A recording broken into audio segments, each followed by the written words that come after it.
This is a podcast by the Straits Times.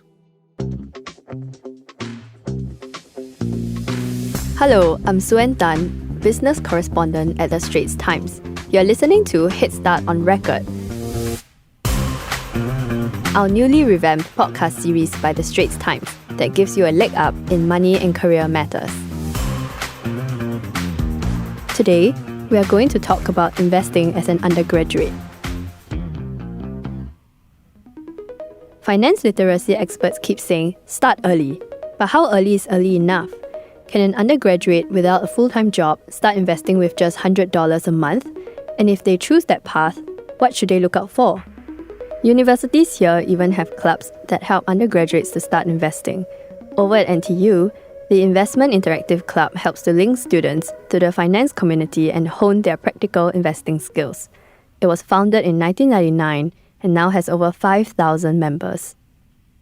With us, we have a professor who spent 30 years in finance before turning to academia full-time in 2023. He is Associate Professor of Finance, Matthew Dearth from NTU. We also have NTU undergrad and budding investor Victor Tan, aged 20. He started investing at 18 and aims to be a financial analyst when he graduates. Welcome to the show. Thanks for having us. Thanks for having me. Great. So Victor, how do you start investing and why do you decide to begin while in uni? Sure. I actually started investing when I was 18 without much financial knowledge and experience at the time. I was actually inspired after reading a book titled Rich Dad Poor Dad by Robert Kiyosaki, which really educated me of the importance of really building assets from a young age. So I initially invested $500 back when I was 18 years old, hoping to benefit from the compounding effect as soon as possible. So I actually consulted some friends and dove into resources like Investopedia and YouTube to learn about different types of securities and their characteristics, which I eventually decided to invest in funds. So how I invest is that I actually visited a local bank and learned about the products available. I chose mutual funds because I thought that having a professional managing my funds would be safer, given my lack of experience. And I was lucky enough to meet a clerk who was helpful enough to guide me to the right products. Right, okay. So you started with $500 a month. How much do you put in now a month? So right now, I actually invest $100 a month. Okay, wow. And have you changed your portfolio in any way since then? Right. So back then, I actually only invest in like mutual funds. So right now, I actually invest through the Moomoo app. So how I adjusted my portfolio is I actually started to invest in money market funds instead of fund targeted at the money market. Although I feel that the return of money market is actually quite relatively low, but I decided to do that because I believe that having some returns while I continue to learn more advanced financial knowledge will be better. And also, the other half of my portfolio is actually being invested at mutual funds targeted at tech stocks in the US, which I personally have interest in, and I've done my research in it. Wow, okay, so you diversify even so. Yes, that's right. Okay, and for Prof. Matt, do you actually see more younger people investing these days? Because 18 years old is so soon, right? So early to start. It is very early. But if you go back to when I was growing up in the U.S. a long time ago, the world was very different. It was very hard to get information on anything related to investing. So you'd have to get to the back of the newspaper. It would be a really daunting column of all the little numbers, and you didn't know what anything meant. So the people that I knew that got into investing early and in university, so some people did at that time, they tended to have a family member who was in the business. That was usually the way that people started. But if you fast forward to today, I think it's a lot easier for people to start, as we just heard from Victor. The access to information is orders of magnitude easier, better, broader than it was before. And we've got a lot of new technology and tools that are available. So I'd say, whereas before it was harder to get information, now it's easier. Before it was expensive to trade. Now it's cheap or free, right? And you have things like Robinhood in the US. You have the robo-advisors that have come up. I'm sure we'll talk about those. You have crypto. There are tons of things out there that are, I think, a little bit more accessible and of interest to younger investors. Yes, right. It's so true, right? Like with online social media, there's just so much information that's out there. But do you think that there is an ideal age or recommended age that people should start investing? As early as possible. Wow, okay. Honestly, just as early as possible. And Victor said it. Take advantage of the compounding effect. Albert Einstein actually was the one who described compound interest as the eighth wonder of the world. Wow, Right? I did not know that. So, when you let your money keep generating returns, income, and it compounds through time, it's a magical thing. It's very powerful. So to be able to start early makes a huge, huge difference. The other reason why I'd say start early is because if you're going to make mistakes as you get started, make them with small amounts of money. Right? It's better to do something dumb when you're not risking, a lot of money that you've been saving up as a mid-career professional. Right? So I think the combination of those two things makes me say, get started as soon as you can. Wow, thank you for that. And for Victor, you are from an NTU investing club. So are your peers also investing? And how does this club help undergrads to start putting their money into something?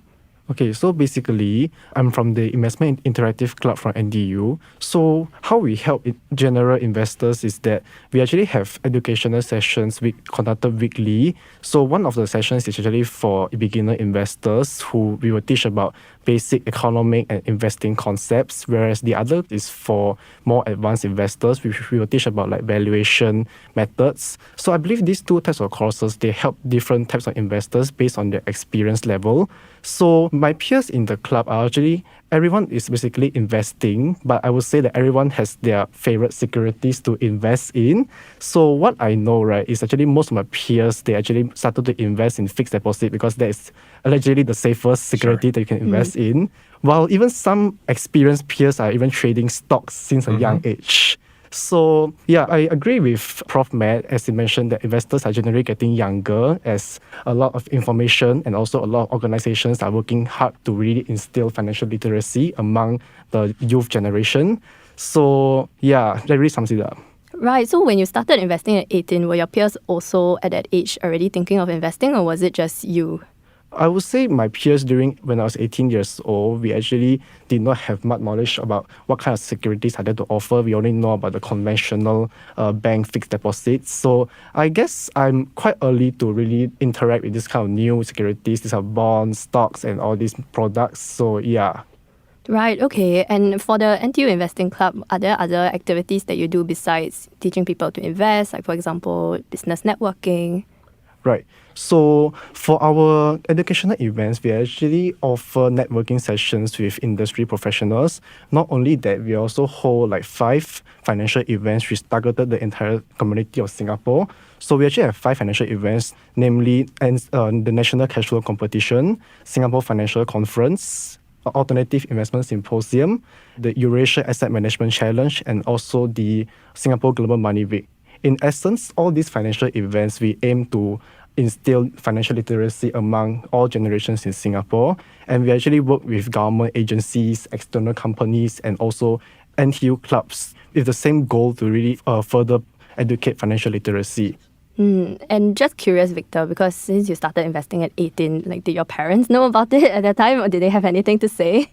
My parents were actually quite conservative about investing because Yeah. back at that time, I would say they only know about securities like fixed deposit. They will assume that that's the best securities to invest in. But I insist on my ground because I believe that, as Prof. Matt mentioned, the compounding effect is one of the magic of, yes. So yeah, I insist on my ground that I just convince them that it is a thing that I should do since a young age. And I pretty much just show them what are the available stocks and just clarify their doubts on maybe the risks that they assume in investing in all these securities. Yeah, I think that is quite an interesting thing as well, right? Different takes that different generations have on investing. Now maybe it is so accepted that we can start when we are 18 to 20, but for our parents' generation, maybe they would be 30 and they still would not be starting. So I think, Prof. Matt, this is also a question for you, which is that for young people who have not started full-time work especially, what sort of products can they start investing in first? Yeah, it's a great question. And it's interesting, Victor, to hear you say that you kind of started out with fixed deposits, because I do believe that when you're starting out young, you've got time on your side. And that magic of compounding is really the incredible force that you're trying to benefit from. So this is personal, like dad speak, as I'm talking to my 20-something-year-old boys. telling them that they should invest in the stock markets, broadly speaking, and they should probably invest through funds. You highlighted, Victor, that you were investing through funds. So these could be mutual funds or exchange-traded funds or ETFs. And honestly, I think the best thing to do is to use a robo-advisor. That's the advice that I've given my kids, and one of them took me up on it, and he takes 15% of his monthly allowance, and it automatically just rolls into his robo account, and it goes into a portfolio of different ETFs representing different types of stocks, different segments of the market. And that portfolio construction used to be very expensive to get in terms of advice. You had to go through a financial advisor. And now it's free, essentially. I mean, you just sign up for one of these and you can put as little as like $10, $20, $50 a month into one of these accounts. So that's my advice. And I think that the temptation, if you will, to invest in individual stocks, trade some crypto, all that kind of stuff, it's not that it's wrong, but I think if what you're trying to do is really build long-term wealth, you need to build a foundation. And that's where I see a diversified portfolio of exposure to the equity markets through something like a robo to be a very effective way to start. Right. This goes really nicely into our next question, which is, how do you describe your risk appetite, Victor? And then for Prof as well, like what sort of risk do you think people should take on at this young age, or how much should they even put in a month? So I actually consider myself as having a moderate risk appetite because I personally feel that I'm not worried about like short-term price volatility in my assets, but I definitely will not invest in any securities without conducting thorough research myself. Hence, I will not define myself as an aggressive investor in that sense. However, I believe like with my further course and modules in my university, and also I've taken personal courses, I believe my risk appetite may become more aggressive in the future.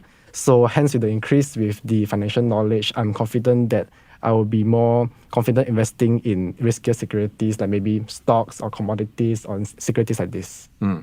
So I guess the question I'd throw back to you is, how do you think you're going to beat the market, right? So you're competing, and the market is this amazing information exchange where all sorts of professionals and individuals are competing at the same time, essentially, to have the kind of the right outlook for a security, if you will.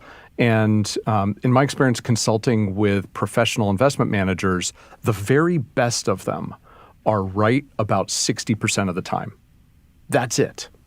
So I always ask my students, so why do you think you're going to be great at picking individual stocks, right? So I don't know if you've thought about it that way before, but. Okay, right. So my investment goal is really not to beat the market, but rather I would say that my goal is really to take the same around average return as the market itself, because there are actually some broad indexes that you can go for, maybe like the S&P 500, the Dow Jones, and all this. And in order to beat the market, you really have to be very skilled, and which a lot of funds and a lot of asset managers also sometimes hard to beat the market. So personally, as a retail investor, as an amateur investor, I would say, I personally do not aim to beat the market. Per se. I think that's very wise because it's very hard to beat the market. When we read the financial news, we'll always read about some guy who ran a fund for 20 years and he beat the market every year for 20 years. Statistically, that is likely to happen because there are thousands and thousands of professional money managers. So if you just think about getting a little kind of academic here, but imagine that there's a distribution curve of returns from the people that are really, really terrible, losing all their money on the left to somebody on the right who's been able to beat the market every year for 20 years. We only hear about the right tail. We don't hear about the left, of people who are just terrible at it. That's so true, yeah. Right? There's a wonderful book that I would recommend to your listeners called Fooled by Randomness. And the author is Nassim Taleb. He also wrote The Black Swan, which is probably, as a concept, better known. But Fooled by Randomness walks through some of these concepts. And I think it's absolutely a critical book for people to start out by understanding that a lot of what we think in the market is skill is actually kind of luck, right? And being able to disentangle luck and what happens in the market from what your true investment skill is, most professional investment managers don't actually know that as well as they might like to. And individuals would have a really hard time understanding, was my success driven by luck or skill? I don't know. So with that in mind, then thinking about, well, how are you going to invest, and how much money are you going to put in, and things like that? It's kind of humbling, right? It's like, should I really think that I'm going to be this awesome investor? And so should I risk a lot of money? I always say just, start investing just to start investing, because now you've got money in the game, right? Now you're watching, you're learning, you're incentivized to pay attention. And then over time, especially if you start out with something like, robo-advisors and a diversified portfolio of stocks and maybe some bond funds in there, that sort of thing, then you can layer in some of the single stocks if you really like that, right? And go into some of the riskier instruments too. But to just jump right into picking single stocks and then going in and putting it all on crypto or something, I mean, it's like that's there are going to be people who are successful with that, but it's probably more luck than skill. Okay, so we've talked a lot about the do's and don'ts of investing as a first-timer, but what are the top investment mistakes that you have made? Okay, so I would say one of my biggest mistake is sometimes I feel myself as being a too conservative investor in times where I have enough understanding on the market and maybe some companies, but I do not have the confidence to really invest in it because I thought that it will be actually very risky. I might lose my money. So yeah, for example, during the starting of this year, there's actually an AI trend. There's a really hype right now. So back in January, I was actually very motivated to research into this market. But eventually, I only invest half of my portfolio in it because I really thought that it couldn't sustain longer. But yeah, as we know that all of these tech stocks are actually quite high in value now. So I would say my biggest failure was that I'm being too conservative and I didn't have the courage to really invest a huge money in it. And for Prof. Matt, I think you have had many more years of investing experience. Yeah, I was going to say, time in the market gives me lots of mistakes to talk about. I'll highlight two because they're very different mistakes. One was probably in about 2000, I'm going to guess 2006 or 2007. I was talking to some folks in the business, and we were looking at a little stock. It was an ADR, so it was a foreign stock that traded in the U.S. It was a Peruvian oil and gas exploration company. And the speculation was that they were starting a drilling routine offshore and they were going to find deep water oil. Okay, so I put, I don't know, not a lot of money in it, $10,000 or something like that to be able to have some exposure to this thing. And it didn't work. Now, what you should do if you go into a trade with a very specific objective is if it doesn't work, you sell it, right? Unless there's a new reason, new information why you should continue to own the stock. I owned the stock even though the reason why I owned it was gone and wrong. And ultimately it went to zero. It literally delisted and I lost every penny. So that was the first mistake. That's a single stock kind of mistake. The second mistake that I would highlight is I think it was during the global financial crisis. I sold a bunch of stuff because I was getting really worried about the market. And so I had a lot of cash in my account. And I said, okay, I need to go, have some cash here just in case, right? And for a little while, it looked like it worked. The problem is I never put the money back in the market. And so then the market rebounds, it recovers, it keeps going, and I'm just sitting there with all this cash. And then the market keeps going, it's too late. I can't put the money back to work now. And then it keeps going, right? And so I should have taken a bunch of money and tripled it coming out of this volatility, but I didn't. So knowing that if you have a reason to get out of the market, my learning lesson out of that is write down somewhere what it would take for you to get back into the market. And that way you can go, you take the emotion out of it and you can just go back and refer to it and say, when I made this decision, this is what I thought I was going to do. And so then you're not relying on, kind of your emotional state when it gets there to say, oh, yep, I said I was going to do this, so now let me go do it. And I would have made a lot more money as a result. Right, so it's more like setting the clear goals and targets, right? So you're not just ruled by your panic or your emotions. That was an emotional trade. It was probably 50-50, emotional and thought behind it. But then to put the money back into the market, then I got lost in the emotions. And I couldn't make the reinvestment decision nearly as effectively as I should have. So 2 very different kinds of mistakes. I got lots more. That's what happens when you spend time in the market. You will make mistakes. Right, yeah, and I think that's an issue as well, right? Because on social media, they always recommend picking individual stocks, and there are all these different, for example, the US tech stocks that people recommend as your first investment, and people just go into that without really doing research. So, I mean, Victor, is that something that you have seen your peers do, or is that something that you would ever do yourself? No, I actually don't observe this situation among my peers, because I think what we have been believing is that we do not know what is the true intention of the content creators while making the investment recommendations. Like, I mean, some they could be doing the recommendations for publicity purposes, but I do believe that some are really for educational purposes. But I think in general, it's important for investors, especially for beginners investors, to really look into like the reasonings of the content creator and make some research and determine whether their advice are true or beneficial to you. That's very wise, actually. Yes, yeah. agreed. And for yourself, I mean, I think you mentioned like speaking to actual professionals and people who are investing professionally, and then speaking to fund managers as well, right?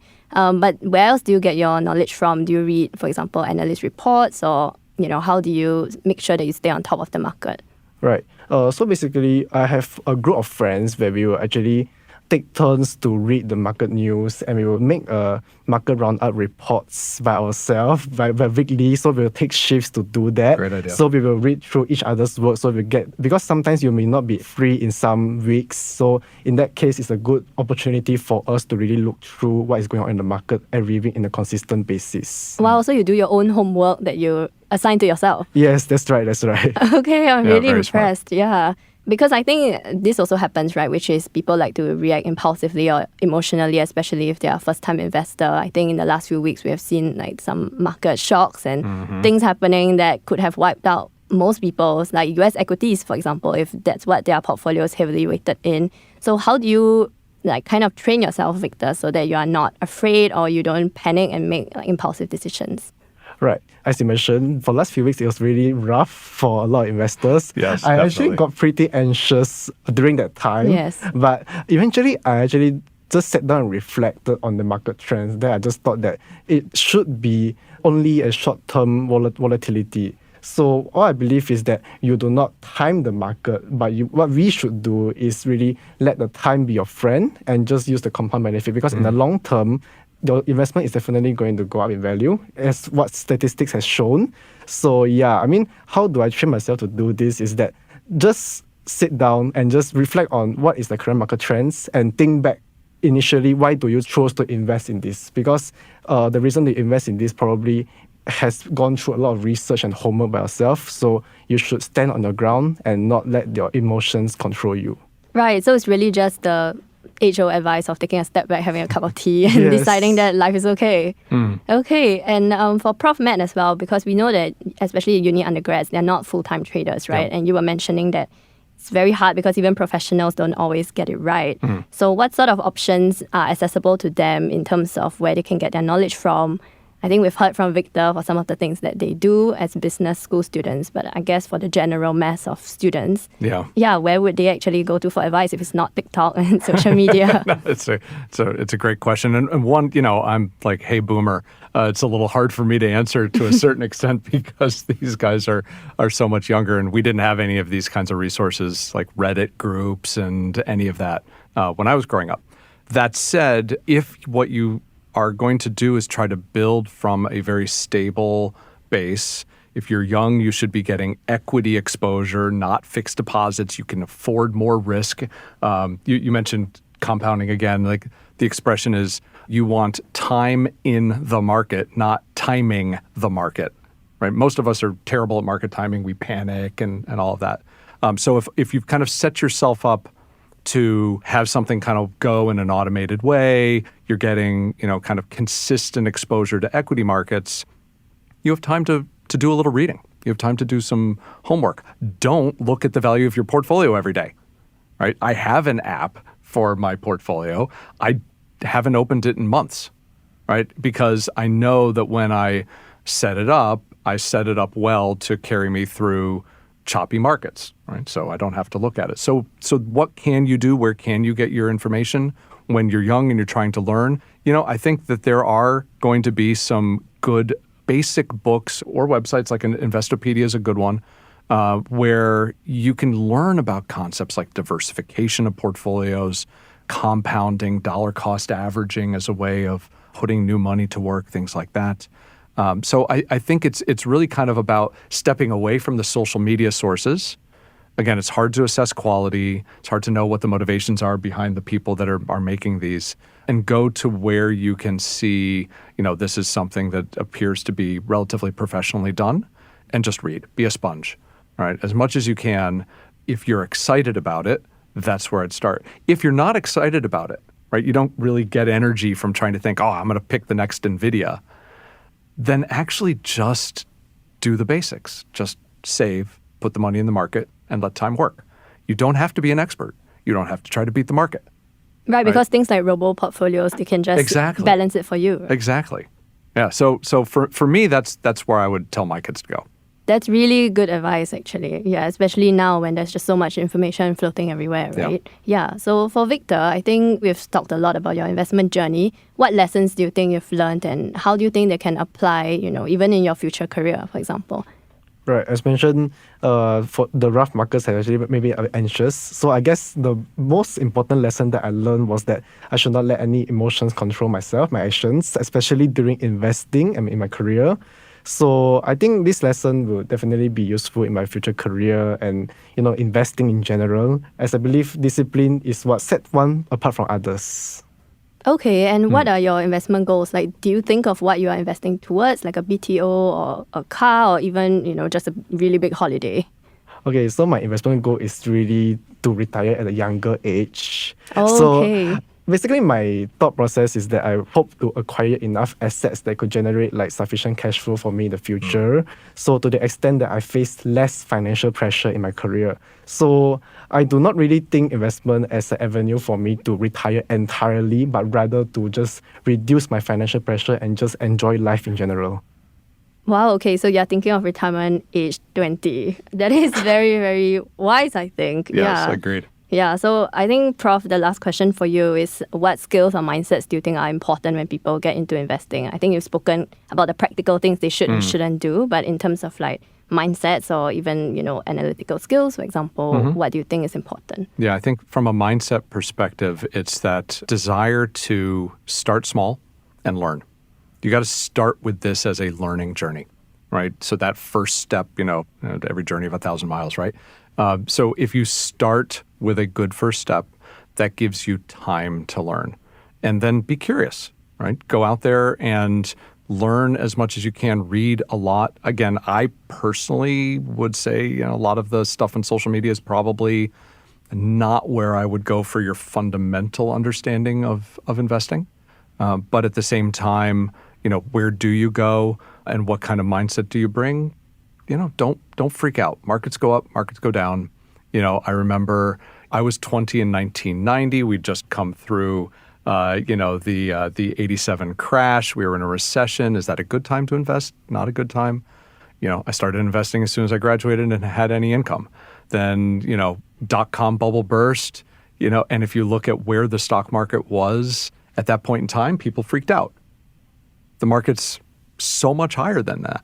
Working at a hedge fund while the Lehman Brothers and the whole global financial crisis unfolds, the market's so much higher than that. So just give it some space. Don't look at your portfolio every day. Recognize that there's a lot to learn. And don't think that it's all on you to be the most skilled investor in the world. You won't be. Is just, that's the honest truth. You probably won't be. There's one Warren Buffett in this universe.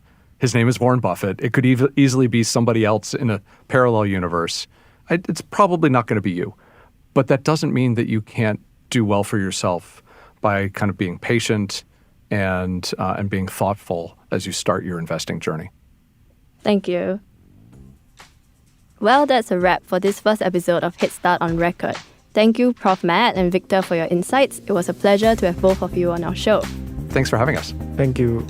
I'm Suen Tan. You can email us your thoughts on this issue or suggest another question you'd like to see me tackle next time on the show. You can also reach out to me on LinkedIn. And if you'd like to read my articles and the HeadStart newsletter, all these links are in our podcast show notes. This podcast episode is edited by Amirul Karim. Stay tuned then. Thanks for listening.